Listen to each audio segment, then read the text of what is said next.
നാലാമത്തെ ഭാഗമാണ് ദൈവം തൻ്റെ സ്വന്തം രഹസ്യങ്ങളെ ആർക്കും കൊടുക്കാത്തത്. ഈ സ്വന്തം രഹസ്യങ്ങൾ എന്ന് പറയുമ്പോൾ ആർക്കും കൊടുക്കാത്തത്, ആർക്കും റിവീൽ ചെയ്യാത്തത്, ആരോടും പറഞ്ഞു കൊടുക്കാത്തത്, അങ്ങനെയുള്ളതായിരിക്കുന്ന ചില രഹസ്യങ്ങൾ ദൈവത്തിന്റെ ഹൃദയത്തിലുണ്ട്.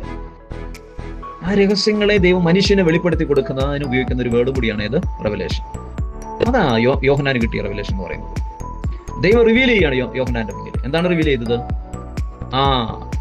ശിഷ്യന്മാർ ഒരുമിച്ച് കൂടി നിന്നപ്പോൾ പബ്ലിക്കിൽ അല്ലെങ്കിൽ എല്ലാവരോടുമായിട്ട് പറഞ്ഞ ഒരൊറ്റ വാക്കാണ്, ഞാൻ നിങ്ങൾക്ക് വേണ്ടി സ്ഥലം ഒരുക്കാൻ പോകുന്നു, ഞാൻ നിങ്ങൾക്ക് വേണ്ടി സ്ഥലം ഒരുക്കൽ, പിന്നെ വന്ന് നിങ്ങൾ എൻ്റെ അടുക്കൽ ചേർത്തു. That's all. അവിടെ കൊണ്ട് സ്റ്റോപ്പ് ഇട്ടു. പക്ഷേ ഇതിനെക്കുറിച്ച് അറിയണമെന്ന് ആഗ്രഹിച്ച് കർത്തൃദിവസത്തിൽ ആത്മവിവശതയിലായി സാഹചര്യങ്ങളെ നോക്കാതെ ഇരുന്നവന് ക്രിസ്തു നേരിട്ടിറങ്ങി വന്ന് തന്നോട് സംസാരിക്കുന്ന ഭാഗമാണ് വെളിപ്പാട് 1-ാം അധ്യായത്തിൽ പ്രാരംഭ ഭാഗം നമ്മൾ കാണുന്നത്. അപ്പോൾ തന്റെ സ്വന്തം രഹസ്യങ്ങൾ, കാരണം പബ്ലിക്കിൽ കർത്താവിന്റെ പരസ്യ ശുശ്രൂഷകളിലും കർത്താവ് പറഞ്ഞിട്ടുണ്ട്, അതെല്ലാം പിതാവിൽ മറഞ്ഞു കിടക്കുന്ന കാര്യം. പല കാര്യങ്ങളും സ്വർഗത്തെക്കുറിച്ചും വരവിനെ കുറിച്ചും ഒക്കെ ചോദിച്ചിട്ടുണ്ട്, പക്ഷെ അതെല്ലാം റിവീൽ ചെയ്തിട്ടില്ല അവിടെ.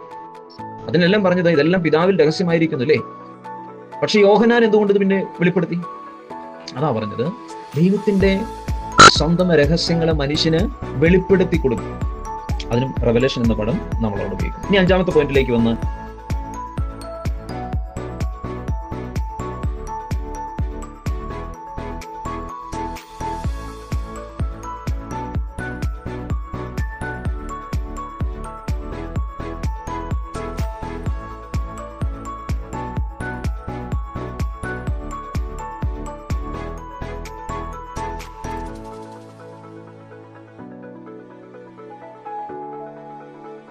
അവസാന നാളുകളിൽ വരാനിരിക്കുന്ന ദൈവത്തിന്റെ ശക്തിയെക്കുറിച്ചും വിശുദ്ധിയെക്കുറിച്ചും ദൈവം വെളിപ്പാട് കൊടുക്കും. അതിനും വെളിപ്പാടെന്ന് പറയും. ദൈവത്തിന് സ്വാതന്ത്ര്യം.